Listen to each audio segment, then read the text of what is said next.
So thank you to the UMA Institute for Tibetan Studies and Professor Jeffrey Hopkins for hosting this event, and to Georgiana McCabe for being here to add to this talk, to Ann Swanson, one of my former students at VCU, who photographed all the Thangkas, not this, but not all the images you'll see today, but all the Thangka images.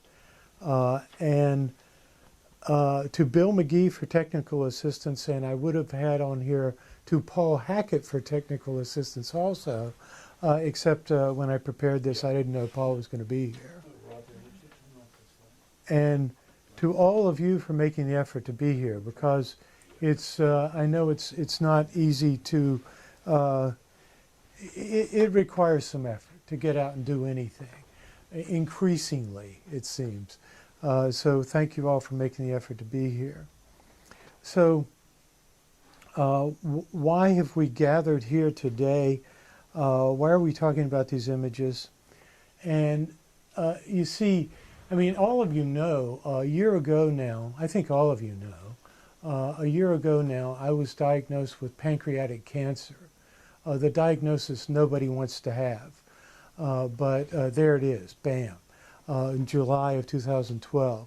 And so I won't go on and on about this, but then in August of 2012 I had the big operation, the Whipple procedure, which involves replumbing some stuff, and survived that for 8 days in the hospital, and then recovered and had radiation treatment and chemotherapy, recovered some more, had more chemotherapy, recovered some more, and then they monitored what's going on with CAT scans and every 2 months. And the last CAT scan I had in July of 13 showed that evidently the pancreas cancer has reappeared and spread. This then puts me in metastatic stage 4. With the operation group, I was in the 10 to 20% of survivors, which is not sweet, because with breast cancer, for instance, it's like 50%, 50 to 60% survivors. But with pancreatic, even if you're in the best group, 10 to 20%. With the recurring pancreas cancer, I slipped down to the only 6% survive. So, you know, I have declined to take any more chemotherapy because it didn't work, and what days I would have would be miserable. And so after I told my oncologist, he actually said, after a few minutes, he said, you know, I think if I were in your shoes, I would make the same decision, which it meant a lot to me that he would say that. So to decline the chemotherapy is not to say I choose death rather than more of that crap. It's not that. It's, I mean, in the end, whether one takes more chemotherapy or not, it's still a 6% survival rate for this group. And so I just choose to have better days, even if I have fewer days overall. But as I tell people, I'm not thinking, on the one hand, I'm not buying into the idea that I'm going to die within 3 months. On the other hand, I'm not thinking, I'm going to beat this thing, you know, defiant attitude. I'm just trying to abide in the middle and day by day. I don't know what else to do. So that's why we're gathered here today, to talk about these images, because all the images I own that you'll see today will, and some that I don't have photographs of, will come to UMA.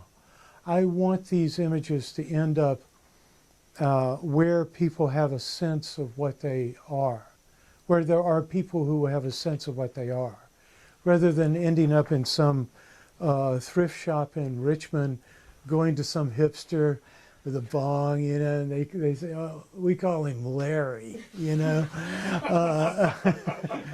You know, I mean, that would be tragic. These are relics. And so they should be with people who have a sense of what they are And so I'm thankful that there is a place to send them to if I die within 3 months or 10 years from now. Now, Jeffrey and I have talked about whether there's room on the walls here for all the Thangkas, because Jeffrey's been in this house since '76. And we looked around, and there is room on the walls here for all these additional Thangkas that will in time come here. There are 2 offices, one in this end, in the 2 diagonal, and the 2 offices have walls that need materials. And I've got, but wouldn't it be nice? I didn't ask Jeffrey's permission to run this line, but there has been a thought since the beginning to build a temple here at Uma. Jeffrey had originally thought out on the mountain there, which would be grand, but now in that direction from the house, if I've got it right, to the north. And then there would be plenty of new wall space, you see what I'm saying. And so, of course, that requires a lot of money, but, you know, Buddhist groups are also wealthy. Anyway, I'm just... David promised today to build it up on the... He's what you call filthy. I'm just saying. So I got that line here. Now, you see this ground, I lived here on and off for 5 years. That's why I'm saying there are these 2 offices on right. And I moved here in '76. I lived here on and off for 5 years. I went to India a couple times and did this and that, but came back. I can't remember if it was over a period of 5 years or 5 years here, but I've had a lot of mornings here, and like this morning, it's just wonderful. I mean, when you turn the lights out at night, it's completely dark, and it is beautiful, and I think the ground is blessed by the activities of the people who have lived here since '76, and the many distinguished visitors who have come here, including His Holiness the Dalai Lama and many other great lamas. Great activities. The ground is blessed, and what a wonderful place to build a temple, to put up. I'm just saying. So that was a little pitch. Okay, move it on. Okay, point number 3 there. I know some about these images, but there is a tremendous amount that I do not know. Like Ganden Lagya there, I can say what it is, and I'll say more about it later, but there's a whole practice that goes with it.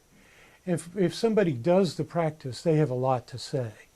There's a lot to, you know, if you are exposed to Tibetan Buddhism, and most all of us are, there's a tremendous amount, they find meaning in everything.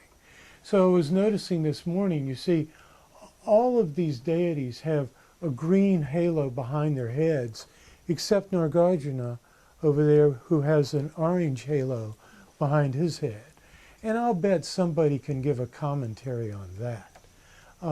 There's tremendous meaning. I know some, I don't know everything. If you know something, please feel free to chime in.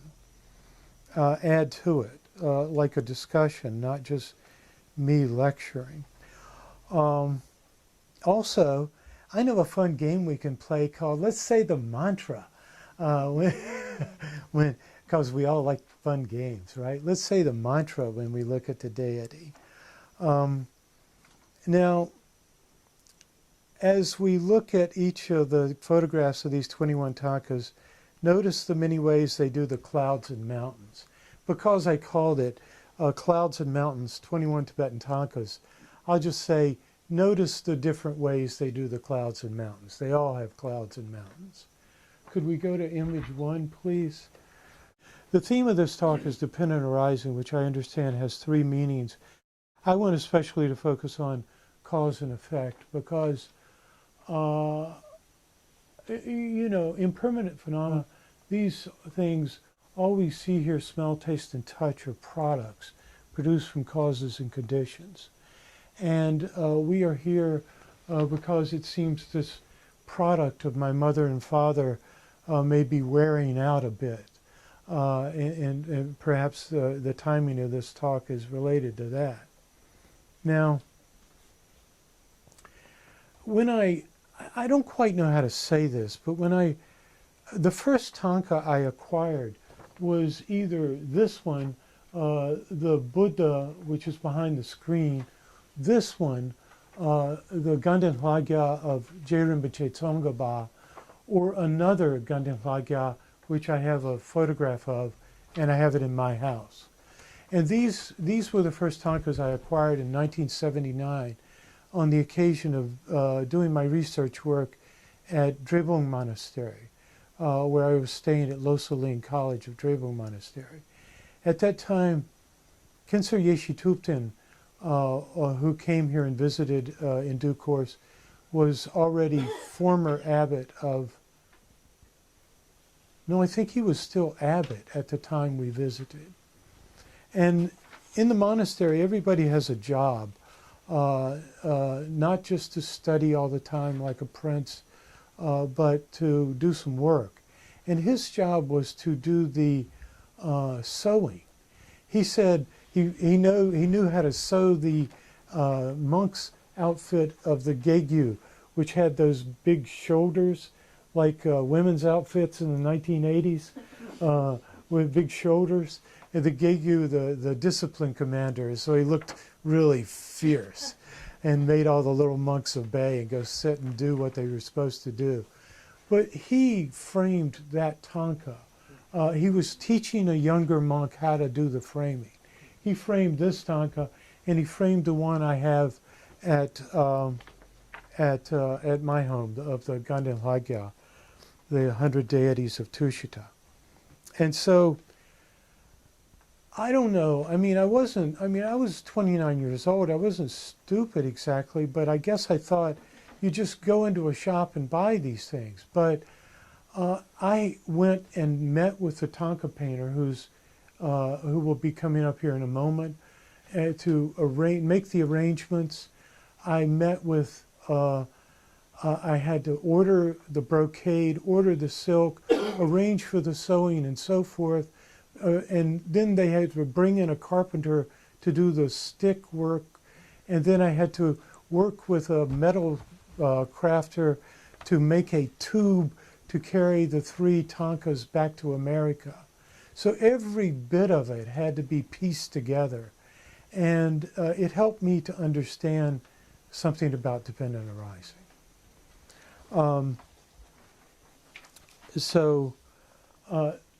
Go back to image 1, please. This is the next image 1, gesso on cotton. This is how they're built up.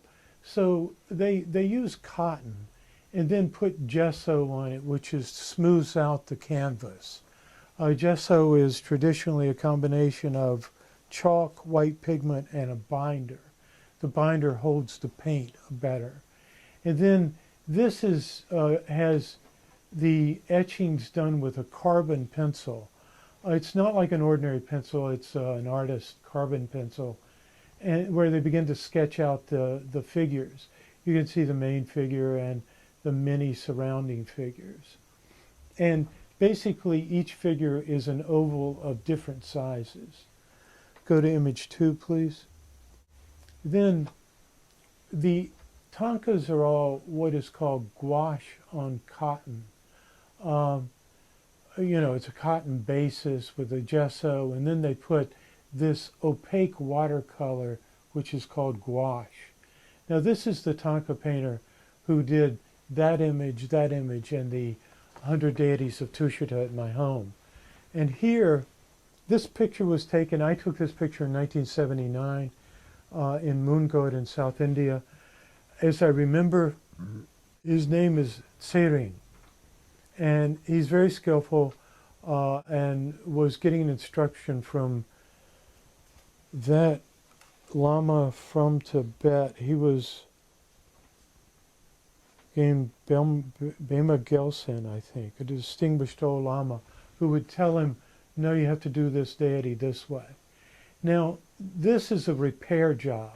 The Thangkas aren't painted like this. You see, it's already framed in the brocade. So we know it's a repair job also because this isn't his normal palette. This is the darker colors. This particular image is the 16 Arhats, which I want to come back to eventually. But 16 Arhats is used for establishing the Dharma. It's an image that, like, if they have this image whenever they are setting up something as a new monastery or whatever. The 16 Arhats. It celebrates an event said to have taken place during the lifetime of the Buddha, when the Buddha sent these 16 Arhats to China. And it shows the Buddha with his two main disciples, 16 Arhats. There's the Hotai type character down there, the four protectors of the four direction, and to the right, and the host of the 16 Arhats in China, it is a total of 23 characters represented in the image. He's doing repair. What happens is sometimes the binder chips off and the paint goes with it. I imagine that's what he's doing. Image 3, please. I'm no art historian, but I thought it would be interesting to give the basics. All of the main figures are done according to the tsikse, to the measurements. And you see, like the Buddha's body is like 2 head lengths. I don't know. I was never instructed on this, but there it is. Everything is done according to measurement. Next image, please. And this is the normal way of painting it. This is Tsering down in Mungot. This is a protector of the Gelugpas. You can see Je Rinpoche, Tsongkhapa at the top. You see, they do this, they stretch it's done on a stretcher when they originally paint the image. It's real taut, put the gesso, carbon pencil in the figures, and then very carefully, and then paint them in. Eventually then they cut it out with a sharp knife, and then it goes to the framing. Next image, please. The last part that gets done is the eyes get painted in. And that is to be done by the actual senior painter. The senior painter might do the tsikse, sketch out the figures on the cloth, on the gesso, and then young people, young painters who are learning will paint in the other parts, but the senior painter does the eyes. Next image, please. Now, I'm just making the point here. This is, observe, then it goes to the framer. So look at that image over there if you can, behind Vicky and Alex. This was what I said was framed by Khyentse Yeshe Thupten, who knew exactly what he was doing. And the framing is not always done beautifully, especially if you are buying them from a shop. But this is done exactly right. There are certain measurements for the framing, the brocade, that are also supposed to be done to protect the image. And then there's a cover. You see the yellow and red that pulls down, and you roll that up in it. Now, one of the arrows is in front there. There are 2 arrows which are like to protect the image. But we normally just throw the arrows over in the back. The Tibetans don't. And Khyentse Yeshe Thupten told me that that red patch there toward the bottom is like a door for you to enter the Thangka. And that's what's missing on most of the framing you see. And you see it's a little longer at the bottom and so forth. It's done beautifully, just perfectly. Now, I will say, when Ladi Rinpoche came here in the summer of 1976 and taught us logic for over a period of 18 months, logic and more. And during that period, he gave to those of us who asked for it basic refuge vows. And he said that that you shouldn't say, oh, this deity doesn't look right, no matter what, even if it was done by a complete rookie and just sketched out. He said you should say, oh, well, the painter was probably new, because there's nothing wrong with the deity's body.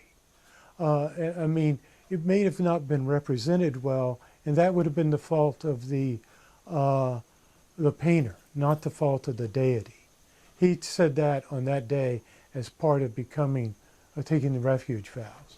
He also said that you shouldn't haggle over the price of an image because then you're haggling over the body of the deity. And the tradition is that for the painter, like this fellow Tsering who was in a couple of the earlier, who really do it properly, they can add on 10% beyond their cost. Figure something for their time, the cost of the paints, and there's gold on most of these Thangkas. Add on 10%, and that's what is a proper asking price for the Thangka. But if you say, oh, I think, if we place this with a really good auction house, we can probably get $1,700 for it. That's talking about the value of the deity's body. And Ladi Rinpoche told us specifically, don't talk like that. So why? This is then the next image. The Thangkas as well as the statues are iconic, not just representations of what they show, but actual manifestations of what they show. You see, the deities are implanted into the images. And if they aren't, you need to get that done by somebody who knows how to do it. And they're manifestations, not just a symbol of what they represent, but the deity is actually in it. And so I use this slide, which I took in Bodh Gaya somewhere in the 1980s. This is Durga, right? And this isn't, this fellow here is sitting, taking offerings to Durga. You see in the brass bowl at the bottom there. Remember these days, Steve? We were in Bodh Gaya together. And these images are made out of, underneath is wood and straw. And then they put clay on it and to form the deity. And then they put paint, and then they dress her up in a sari and put the makeup and the eyes and everything for the Durga festival. And then this is right on downtown Bodh Gaya. She was there, this image was there for a while. The deity is implanted into the image. This is not just a representation of Durga, but Durga is manifest in the image. Now, at the end of the festival, they take these images in Bodh Gaya over to the place, there's a lake by the seat of the Buddha's enlightenment, the Mahabodhi Stupa. It's a pond. And throw the image into the water saying, Jai Ho, which was a song in Slumdog Millionaire, right? Jai Ho. They told me it means the gods are victorious. And when they throw the image, I think they took off I don't know if they took off anything. They may have thrown the whole thing into the water and the deity is released. And so we've seen them sweep up the mandalas, the sand mandala, and then the tradition is to go throw it into the closest body of moving water. That releases the deity, which was implanted into the sand mandala. Sweep it up, throw it into the water, the deity is released. It's the same tradition. as they're doing with the Durga image. Now, we must never touch these paintings because they are watercolor and they're easily stained. The images themselves will last for hundreds of years, longer than the brocade. And best unrolled, not rolled up, but unrolled like this. And if you get water on them, the deity is released. So never get water on them. Next image, please. We're up to image 7. So this is the Wheel of Life image, which in general I've arranged these images as they're put in my house. But the Wheel of Life image is a reminder of death and impermanence. It is set outside of the entrance into the sacred space. So if we had a roof out there, it could be painted on the outside wall out there, as it is in monasteries in India and Nepal and Tibet. Here we would put it inside that room as a reminder, when you come into this room, as a reminder of death and impermanence. You know, that now is the time to practice, you have an opportunity. The Wheel of Life image is said to be designed by the Buddha himself, and 75-minute lecture here, which I will not give. But anyway, there are plenty of good books like The Meaning of Life from a Buddhist Perspective, which clearly describes this image. I'll just say briefly, you know, as part of my emphasis on dependent arising, I got this Thangka in Kathmandu.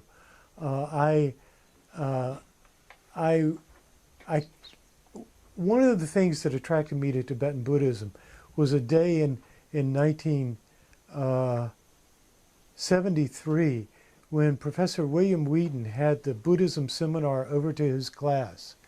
And as part of that, he showed us a small Thangka, as I remember, of a blue deity.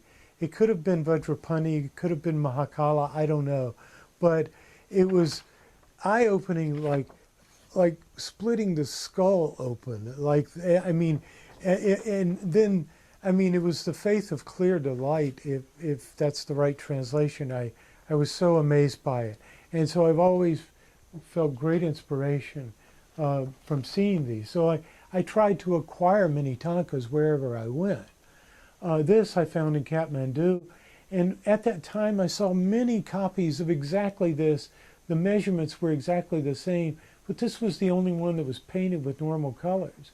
Others had like black sky and so forth. So I bought it in Kathmandu. Next slide, please. Yeah, now this I also bought in Kathmandu, another Wheel of Life image. I think this one was done by hand, whereas the former one was probably, what do you call it when they make, you know, a standard pattern? It's like printed and then filled in. This one I think was done by hand.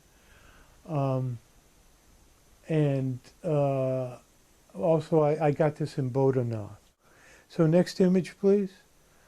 Now, this is Shakyamuni Buddha with his two main disciples, together with Vajrapani, Avalokiteshvara Tara, and Manjushri. This is the center of the central image of 5 Thangkas I have hanging in my living room in Richmond. This image and the other 4 that hang with it were done by Sangye Yeshi, a Venerable Sangye Yeshi, a monk of Drebung Losaling, passed away now, but he was the head of the Thangka painting school in Dharamsala. I asked him to do these, and there is a story I'll skip on how I got the right to ask him to do these, because he's a very important fellow. Notice that with every one of these Thangkas, there's an offering table. You see right at the base, the Buddha sits on a blue lotus, and then the offering table, There's offerings for eye, ear, nose, tongue, and body.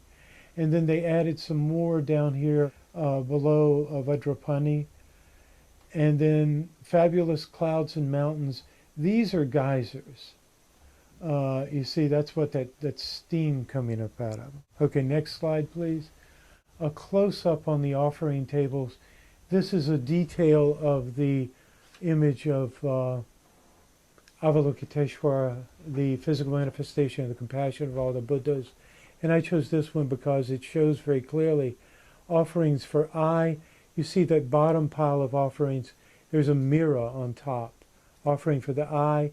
Ear, there's symbols, those two round things below the mirror. Eye, ear, nose. That conch shell with the blue stuff is actually incense. And then tongue, that's like a fruit opposite on the left. And then the offering for the skin are the scarves, like the white kata, and you see the red and white kata offering up here. And then those round things are bags of jewels. Notice that all the deities sit on or stand on lotuses, and they are standing on disk of sun and moon. The sun and moon represent, the sun represents wisdom, the moon represents compassion. And then you can see that it's done, back to the former image, please. There's a sun and moon at the top. The moon is on our left, to the right of the central Buddha, and the sun is on our right to the left of the central Buddha. And so everything is done from the point of view, not our point of view of right and left. I mean, why am I saying this? Right is associated with method, left is associated with wisdom. So it's done from the point of view of the Buddha, not from our point of view. Wisdom is should be on our left, but it's on his left. And his main disciple associated with wisdom, Shariputra, is to the left of the Buddha on our right. And Moggallana, more associated with method, is on our left to the right of the Buddha. So it's done from the perspective of the deity, not our perspective. Okay, let's skip the next one and go one more. Then accompanying this central image, you see, in '79 I had the image done with Buddha, Avalokiteshvara, Manjushri, and Vajrapani, physical manifestations of the power, compassion, and wisdom of the Buddhas. But when I had this one done in the mid-'80s, I had become less sexist. And so I thought, well, we need to add Tara in here. And I'll claim that was the reason. But Tara is often added. Anyway, I have them hanging 5 with the Buddha in the middle, 2 on that side and 2 on that side. And so Tara, this is Dromage, the 8 Taras. And she is associated with long life, health, and overcoming frights. If you look closely at this, you can see like there's fire. She overcomes fear of fire. That's to the right of where the go to our right. Fire, and then overcoming drowning, overcoming demons, overcoming a frightful elephant, and so forth. She helps us overcome frights. Tara is, of course, fully realized Buddha associated with the enlightened activities of all the Buddhas.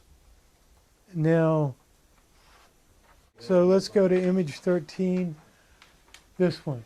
So for the Avalokiteshvara, Manjushri, and Vajrapani, they are all shown in the outer, inner, and secret forms. The outer form is the large, inner is lower on our lower left, and secret our lower right. Avalokiteshvara is the physical manifestation of the compassion of all the Buddhas. Okay, next image, please. We're on the back side. This is the outer, inner, and secret forms Vajrapani. Uh,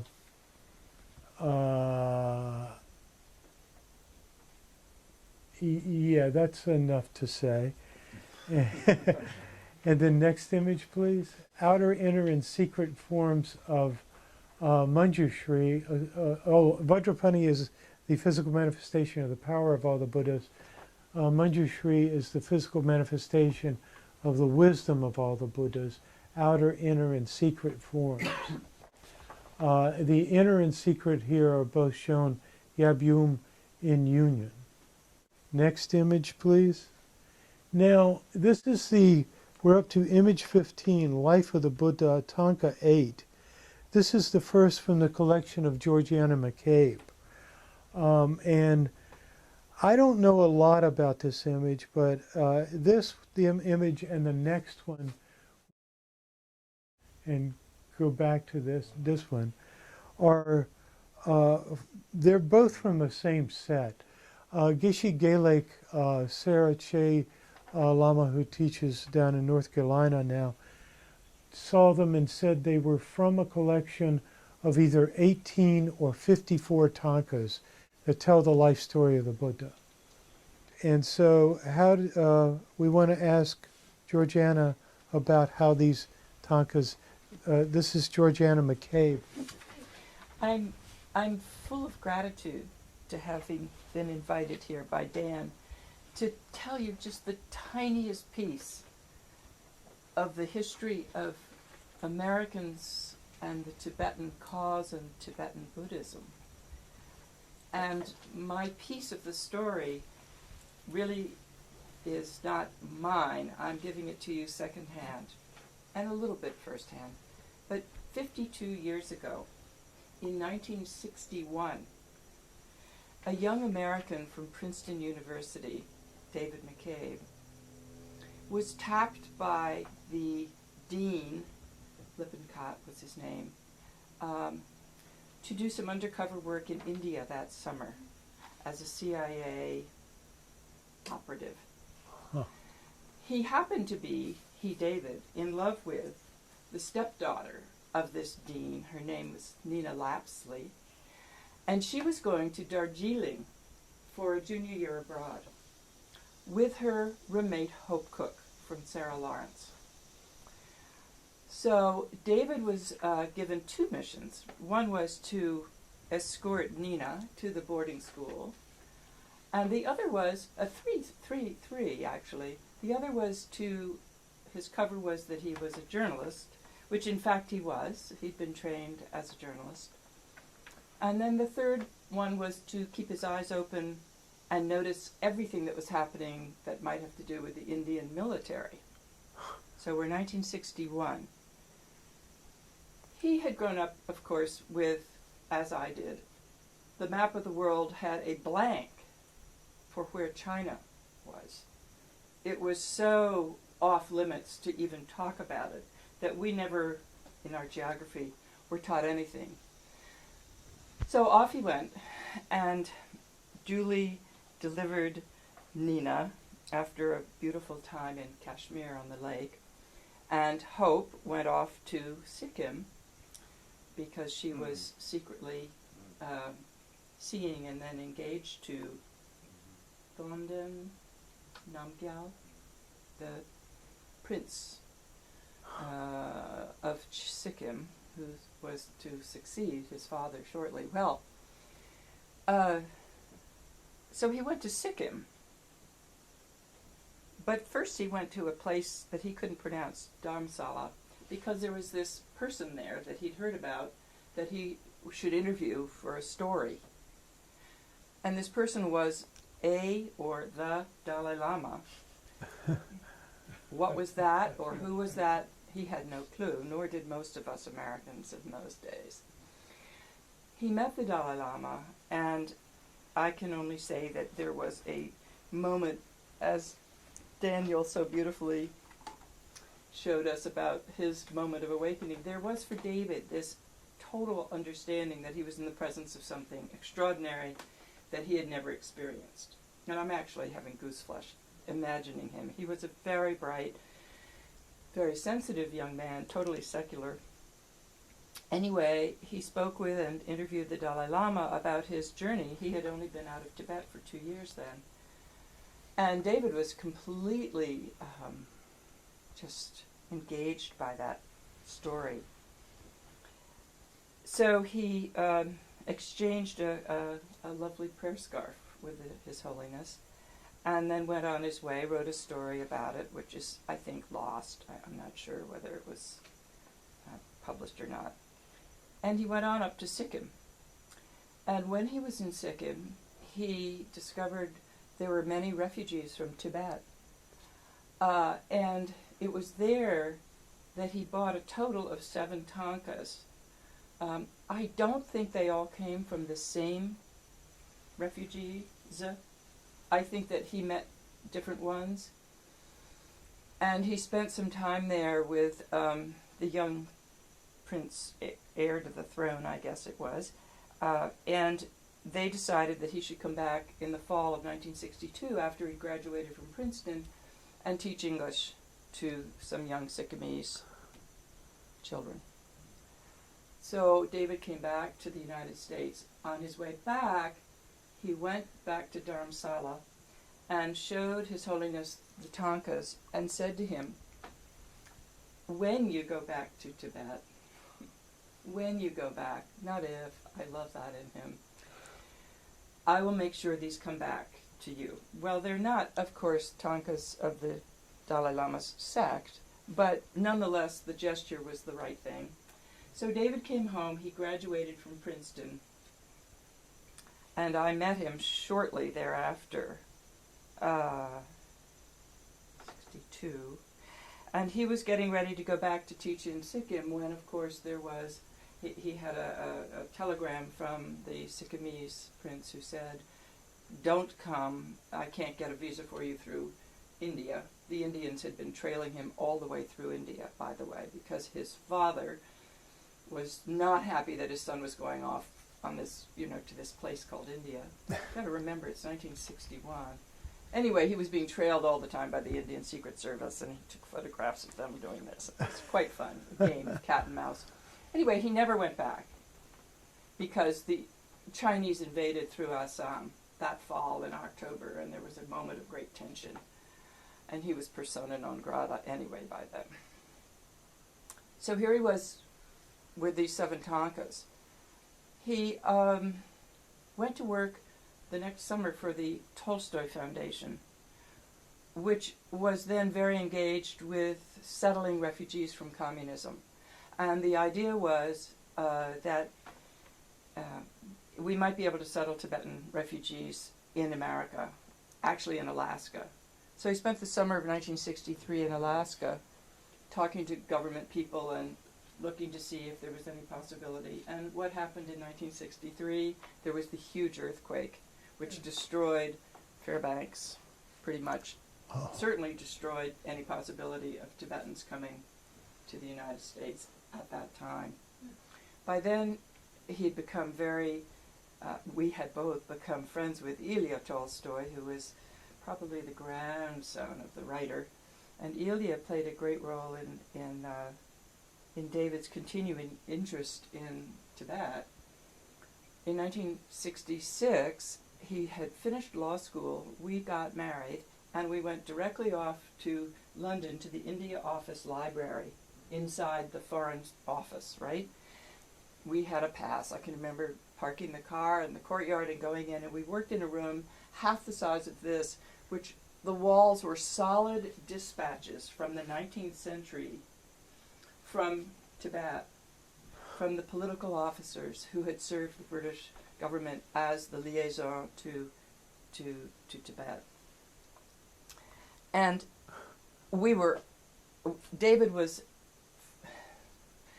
Columbia had given him a small grant to write a monograph about Tibetan independence. So that was his goal.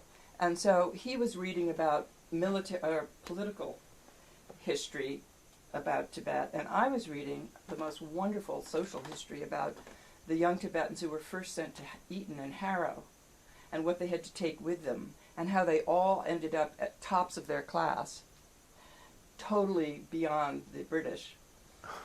but it was overwhelming and there was too much. So we had it all microfilmed. That was the high technology in those days. So these amazing dispatches on not on paper, on whatever's before paper, you know, written on skins, I guess, even. So he wrote the monograph, and it exists. I don't know how to find it because in the course of my life, and David and I ended our marriage in 1991, but that monograph is somewhere. Columbia probably has some of it, and it was a defense of Tibetan independence.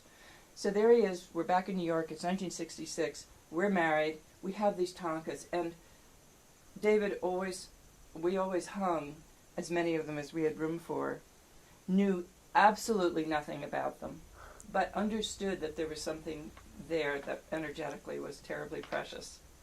The prayer scarf hung over one of the ones with the blue brocade, the two that come from the same collection. Mm-hmm. So David played a role. He played a role in setting up Tibet House. We were very much supportive of and engaged with the first young man who came over as the observer to the United Nations, whose name I've forgotten. I'm not good at that. And his wife, and they had a daughter. I'm just remembering that. And David helped set up the legal foundations for Tibet House. It was somewhere in the early 70s that Robert Thurman showed up, also in New York. And I think that at that point, David bowed out. His life was going in a very different direction. But we kept the Thangkas. And when we ended our marriage, the Thangkas were with David. And very shortly thereafter, we were both diagnosed with leukemia. He lived, 3 weeks apart, talk about karma. And he died 15 months later with a second wife who did not know the story of the Thangkas. So my children called me about a year later in distress and said, "Mom, the Thangkas are going to be sold. Can't you buy them?" Oh. And I was like, of course, she doesn't know the story. Second wives can't know everything, right? And she didn't know his promise. She didn't know that he had promised directly that they should someday return to Tibet. So I bought them, and they came to me, and I didn't know really what to do with them. And then Daniel appeared through Ida Smith, I think is what it was. Yeah. And Daniel was the perfect solution at that moment, because I care about that these should be doing their job, which is teaching. So they went to Daniel, and through several lengthy discussions, Daniel and I decided that while my children and I felt we should not transfer ownership of them, we wanted them to go into a safe keeping eventually. And since I'm not going to live a whole lot longer either, Daniel, it seemed like Uma would be a good solution. So my coming here, it puts me in a position and a hopeful to talk with those of you who are involved here and see when we might make that and how we might make that. And that's my story. I think the only thing about it that I want to say is how life is such a circle. I never dreamed that I would do what I'm standing here doing because of these Thangkas. So, thank you. Thank you.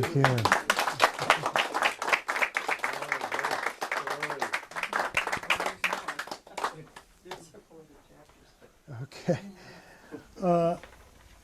Okay, so this image and the next image are, according to Geshe Gelek and some other monks who visited my house here in Albemarle County when I lived here and saw these images, said they are from a collection of 18 or 54 Thangkas that tell the life story of the Buddha.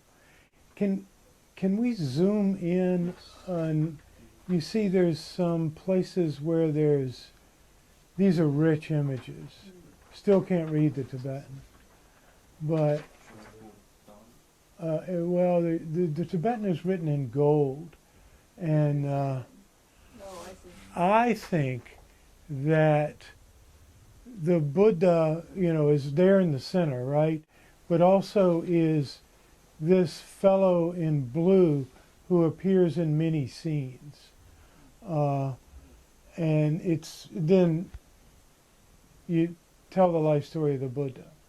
This shows some Chinese influence because it must have been done in the eastern side of Tibet.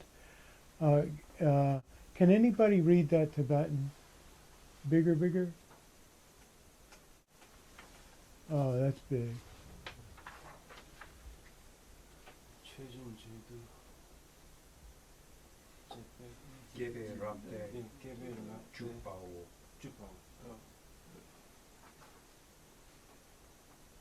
Okay. Then these are very special images, as Georgiana has indicated. I guess I went to the Reuben Museum in New York City, and they had some images that looked similar. And they gave a date of something like the time of the American Revolution for the creation of those images. I think it's possible that these images also, these two, this and the next Buddha, date from that era. This is the next image, so this is the first. One thing that's really very different about these images from everything in this room and all the others is these are done with stone paints. So all the blue is ground up lapis lazuli, made into a type of gouache, with, and the green I imagine is malachite.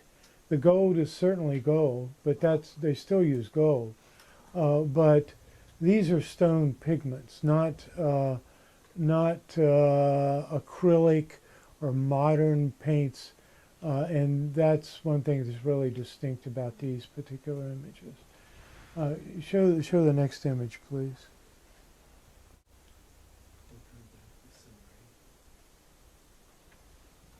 December. Okay, so this is the next. You see, obviously the Buddha is done by the same artist.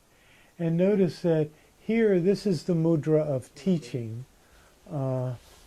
And the Buddha has Dharma wheels on the palms of his hands, the soles of his feet, and in the former image, it's he's doing the mudra of casting out fear, and in the image earlier, my image, it's the enlightenment posture.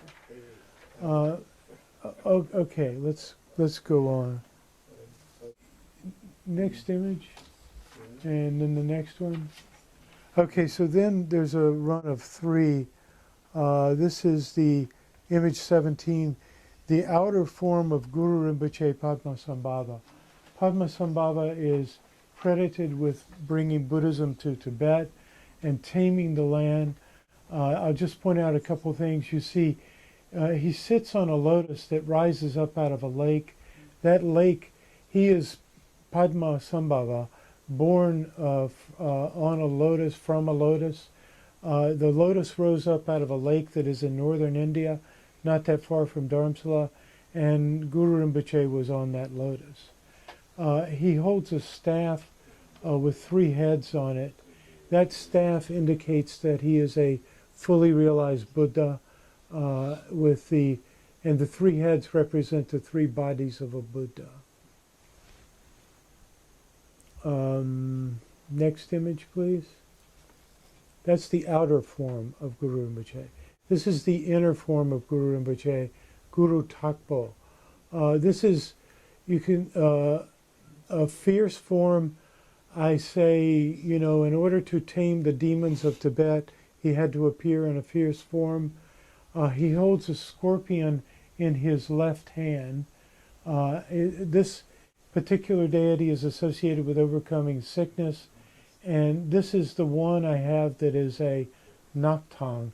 You see, they paint it all in black and then sketch it out with gold onto the black.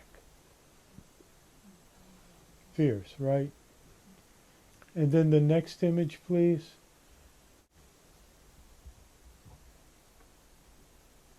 This is the secret form of Guru Rinpoche.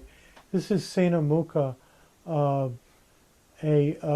actually a yogini, a female deity, with the with the staff.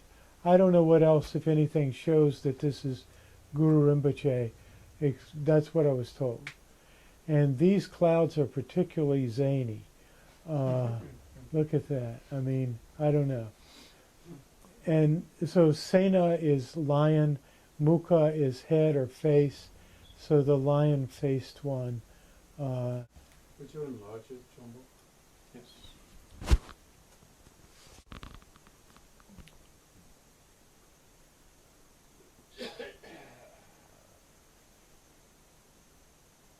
These ornaments are made out of bone. Okay, next image, please. Oh, this is Jerimache. Now, you see, this is the brother to that one. They're slightly different. This one is curved that way, and that one is curved that way. And I'll just say a little. This is the Gandalagya, the 100 deities of Tushita. Above the head of Tsongkhapa sits Maitreya. Maitreya is the coming Buddha, the loving one. After the historical Buddha, the fourth of this auspicious aeon, Shakyamuni, Maitreya will come in time. And from the heart of Maitreya, he's sitting in his Pure Land, which is Tushita. And right, Tushita for Maitreya? Mm-hmm.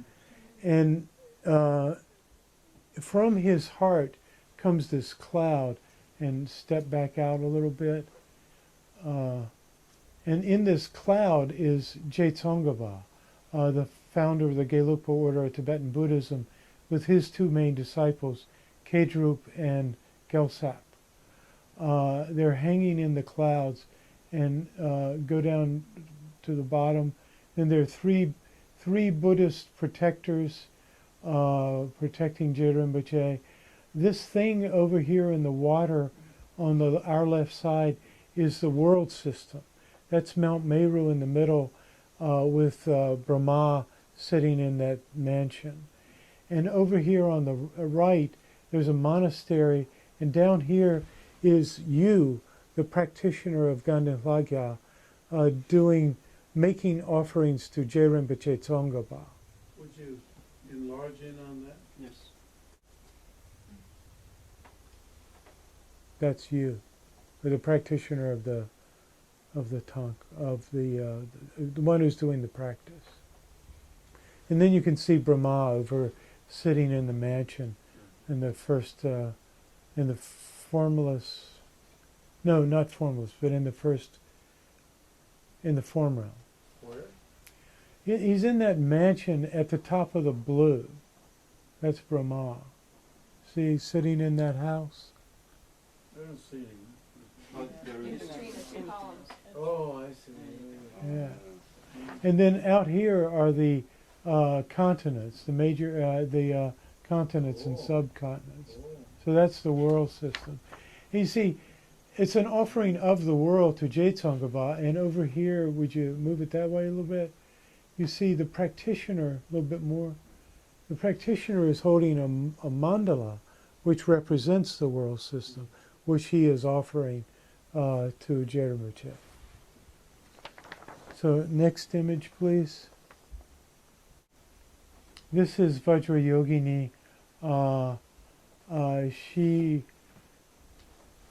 stands on, her ground is like the Star of David with two inverted equilateral triangles.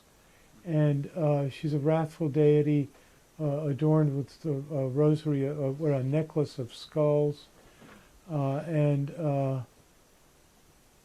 has the three, you see the three heads on a stick. She's a fully realized Buddha.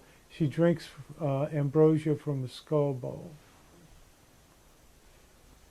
Next image, please. This is white Tara. This is an applique, I put in quotes, because it's not really an applique. It's like this one here. I think it's pieces of cloth that are glued together, that are glued side by side, like this one was done. That image over there behind Paul Hackett of We Think Vajradhara is an actual applique, which is sewn together like a quilt. White Tara has, let's look at the next image. This is from the collection of Georgiana McCabe, also white Tara, with many, many green Taras and one Vajrapani. This is an ancient Thangka, I would say from Tibet itself.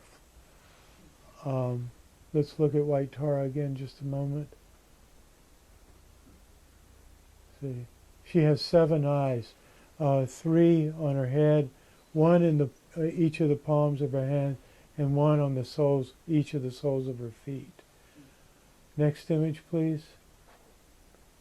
This is green Tara in Sukhavati. Above her head is Amitabha, and his pure land is called Sukhavati, pure bliss. And you can tell it's a pure land because it's like a mansion, and there she is. And down below her, there's that tile work and kids swimming in the pool, and there's a gate. You see, the doors are open for us to go into the Pure Land. And then these deities are put together with, that's Vaishravana, associated with wealth, Avalokiteshvara, Manjushri, Vajrapani, and white Tara, alongside with green Tara, in the house of Amitabha. And since I don't know, I won't say who is standing left and right. Next image, please. This is Avalokiteshvara from the collection of Georgiana McCabe. It's a small Thangka, very beautiful. I would say definitely from Tibet. We've got 1 or 2 coming up that may be from Bhutan. And I've just learned today that the images were acquired in Sikkim. So they could have been done in Sikkim also. But the main deity here is Avalokiteshvara, the Buddha of compassion. And then white Tara, green Tara in attendance. And then this is like a Pure Land scene again. All these, there's Brahma over on the far left making offerings, and all these characters playing instruments. They're having a great time. And again, I'm saying it's a Pure Land because it's like a mansion. Next image, please. And this is also from the collection of Georgiana McCabe. You can tell the quality of the paints is it's mineral pigment. This is what I call the larger Avalokiteshvara. These are Gelugpa lamas. So actually, these are these 2 figures at the top are Gelugpa lamas, but you can buy, I think, the yellow hats. Although which ones they are, I can't say. That may be Tsongkhapa himself, with the sword on a lotus and a text on the other lotus. I don't know. And green Amoghasiddhi over here, and let's step back, zoom out. Avalokiteshvara is shown down at the bottom with Manjushri and Vajrapani, the physical manifestation of the wisdom and power of the Buddhas. Those 3 are a group Riksum Gumbo Sum, the three protectors of of the three lineages associated with, especially with the action tantras. That might be a tissue because Yeah, there's this is people in the it. last. Which one? Looks like this is the last image. Oh, top left could be Atisha. Yeah, we should know from what is there, like the drum, the stupa, and he's holding a really big vajra. We would know if we knew more. But it could be Atisha. I do happen to know that when the flaps are turned that way, that means at the time of the painting, the figure represented had passed away, could no longer hear. Yeah. But when the flaps are turned back, at the time the painting was made, the figure represented was still alive. So you can see some with, like the 14th Dalai Lama, the flaps are turned back so he can still hear us. Go to the next image, please. Now this is Vaishravana, who many times I introduced as Betse, but that isn't right. So Vaishravana, often depicted alongside the others like Tara, Avalokiteshvara, Manjushri, is especially associated with wealth. He is the guardian king of the northern direction and is one of the 23 figures on the with the 16 arhats. Now, there are many other figures here that are Vaishravana, I think, and also then there's one female deity down here. Vaishravana rides on a snow lion, and you can see in his left hand he holds a mongoose that vomits jewels. You see, yeah, that's it. The head of the mongoose. And he vomits jewels. So there you go with your association with wisdom. With wealth. He holds a victory banner, which, I don't know. I need commentary, but I don't know. Okay, I know he's the king of the northern direction. I don't know if he is considered to be a fully realized Buddha or not. This is also from the collection of Georgiana McCabe. I think that this Thangka is Bhutanese in origin, just because of the slightly different style of the way they did it. The other one, the one I think may be Bhutanese in origin, is the larger Avalokiteshvara. Let's look at the next image, please. And this is the final one to complete the set of 21 Thangkas. This is the historical Buddha Shakyamuni with his two main disciples, Shariputra and Moggallana. And okay, so that's the last image. And then I have this comment. Actually, there's more artwork than just these images coming to the Uma Institute. In addition to what I've shown you here from my collection, I should have put the comma, in addition to what I have shown you here, comma, from my collection there will be a set of 8 good luck symbols, gouache on rice paper, each individually framed.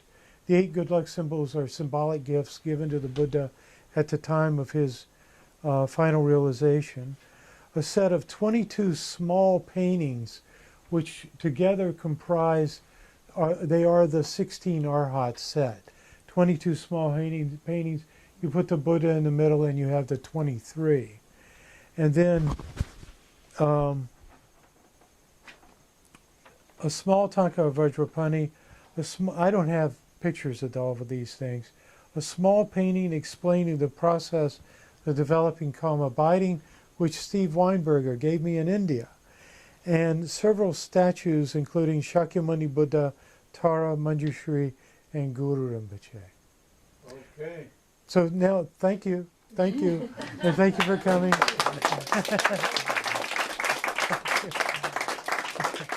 That's it. I will take questions if Jeffrey allows it. I think it's time for lunch upstairs. It's 12:35. And Question him over lunch. we can Yeah. question over lunch and get to know each other more upstairs. Okay. Somebody just arrived. Yes. Hey, thank you. Thank you. My pleasure. Glad to be here to do it.